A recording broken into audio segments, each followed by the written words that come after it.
Finally have it. Crazy. After 11 years of waiting, we finally have Cool Gray 11s once again. What's up everybody, I'm Seth Fowler, and today I'm reviewing the upcoming Air Jordan 11 Cool Gray 2021.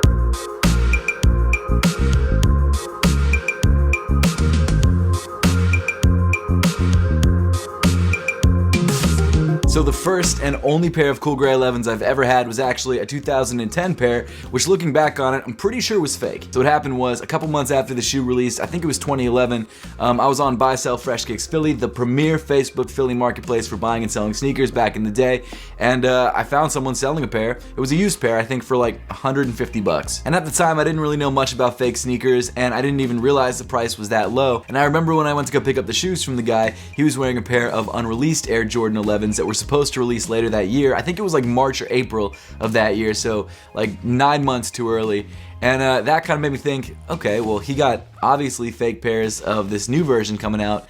So is the pair that I'm buying any good? So I take the shoe home, look it over a couple times. I can't tell if the shoe is fake or not, so I'm assuming that it's real. I wear it around for a couple months, and people start calling me out on it. Like some friends of mine are like, those shoes, those look a little off. So at that point, I was already customizing sneakers, and I decided, you know what? Might as well practice on what is probably a fake pair of 11s, painted it black, turned out to look like crap, and I just threw the shoe out. But I can tell you, in those few months where I was wearing the shoe thinking it was real, it was the best. And that's because at the time, I think the Cool Gray 11s were my favorite pair of 11s, probably because it was the only pair of 11s I had at that point, but also because I just really liked the way the shoe looked. Since then though, I've really started to gravitate more towards the Bred 11s. I just love that black on red, I think that looks incredible. And the Cool Grays, while still one of my favorite pairs of 11s, is not at the top anymore. All that said, the Cool Gray 11s are still one of the most popular Air Jordan 11s, even though it's not an OG colorway and Michael primarily wore this shoe when he was playing on the Wizards. It's still one of those shoes that people highly anticipate every time it releases, the 3 times it's released, or 2 times it's released and 3rd time it's about to release. Speaking of release, the Air Jordan 11 Cool Gray 2021 releases this holiday season, as we've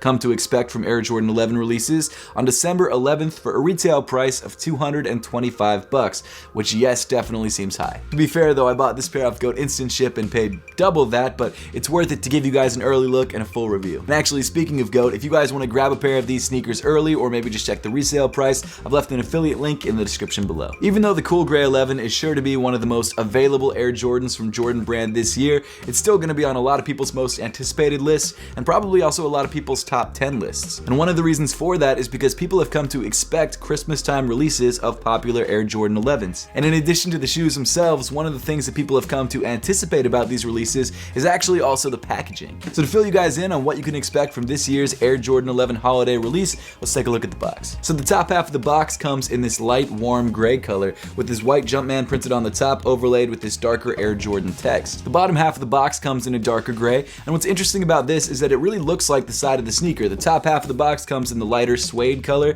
and the bottom half comes in the darker gray patent leather color. That's actually a really cool touch, and one that I didn't even realize until I saw the sneakers next to the box. Then on the front of the box, you've got this size tag. I went with a size 9, and the official colorway is medium gray multicolor multi. And if you were wondering, that giant sticker on top of the size sticker is actually the Goat sticker, because again, bought these shoes from Goat. Now, one thing I found kind of interesting about this release is that it turns out that Jordan Brand is no longer giving you those cool plastic inserts in the shoes anymore. I'm not sure exactly when that stopped. I don't know if last year's pair had them. Now you're just getting a cardboard insert. It's fine. I just kind of prefer those plastic inserts because they made the shoe feel more premium, and I would always save them along with the box. I can understand that they're probably doing this because they want you to recycle these, because most people probably throw out the plastic, but you know, it just doesn't feel as premium as it used to. But honestly, even though I respect the fact that they're trying to get people to recycle, it just doesn't feel as premium anymore, and you're paying $225 for a sneaker, you should be getting stuff that's a little bit less flimsy than this. I don't know, there's pros and cons on either side. You can pick whichever side you prefer. But getting into the sneaker itself, the Air Jordan 11 Cool Gray colorway first debuted in 2001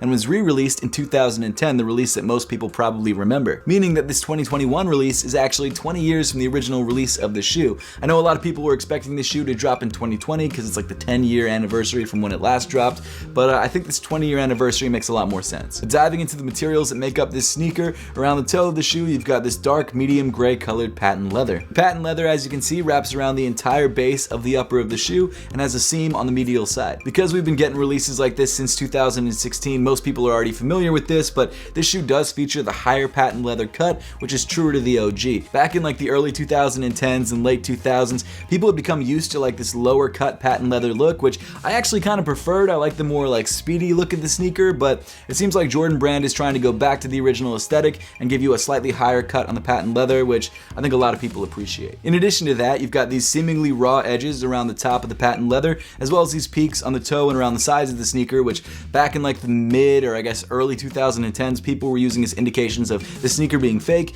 but now that's something that Jordan Brand just does, so peaks don't really mean anything anymore. Patent leather is not a material that I would wear every day. It feels very dressy on a lot of sneakers, but when you see it on a sneaker like this, a classic shoe like this, one of Tinker's best sneakers of all time, it ties the shoe together so well, and even though it's crazy glossy and makes the shoe almost look like it's a dress shoe, it really makes this sneaker feel special. Then moving up on the shoe, a majority of the rest of the upper is covered in this light gray suede. Now I don't know if everyone remembers, but back in 2020, Jason Tatum had his own PE version of the Cool Gray 11s. Now what was interesting about that PE is that the upper of the shoe didn't come in suede, it came in ballistic nylon like some other pairs of Air Jordan 11s. And because of that, a lot of people thought that the shoe was going to be different when it re-released with a ballistic nylon upper instead of the suede, but the good news is the shoe is releasing as it originally did with the suede, and I think it looks incredible. In addition to the suede upper, you also have these iconic nylon lace loops that come in a similar shade of gray to the rest of the upper. It's interesting to look at the design progression between the Air Jordan 10 and the Air Jordan 11. They're pretty different, but they're also pretty similar in a lot of ways. Weaving through those lace loops, you've got these thick white rope laces, and underneath the rope laces, you've got more suede on the tongue, as well as the Jordan Jumpman tag running across the center. Moving inside the sneaker, on the back of the tongue, you've got your classic Air Jordan 11 tongue tag, and the sock liner of the shoe comes in a similar shade of gray fabric. The insole of the sneaker is pretty standard as well. It comes in gray and features a Jumpman on the heel in white. And as far as sizing and fit, the Air Jordan 11 Cool Gray fits very similarly to a lot of other pairs of Air Jordan 11s. For me, that's true to size, but for you, it might be something different. So if you have the chance to try on a different pair of Air Jordan 11s before these come out, make sure to do that to make sure that you grab the right size for you. I usually go true to size in Air Jordan 11s. I can go smaller or bigger depending on what sizes are available, but I prefer true to size. I feel like Jordan Brand and Nike have got sizing down to a science. It's rare that you find a Nike sneaker or a Jordan sneaker that doesn't fit true to size. Unfortunately, the same can't be said for other brands.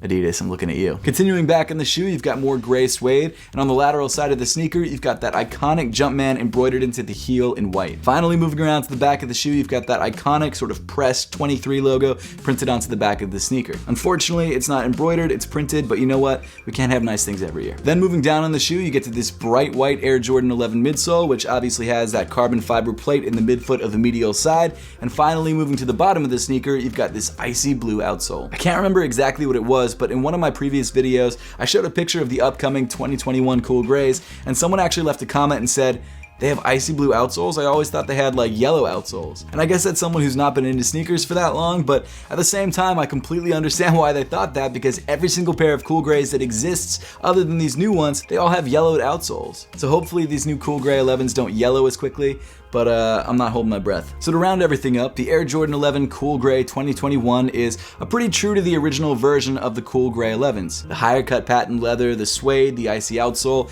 everything about this shoe is impeccable except for one thing, and that's the price point.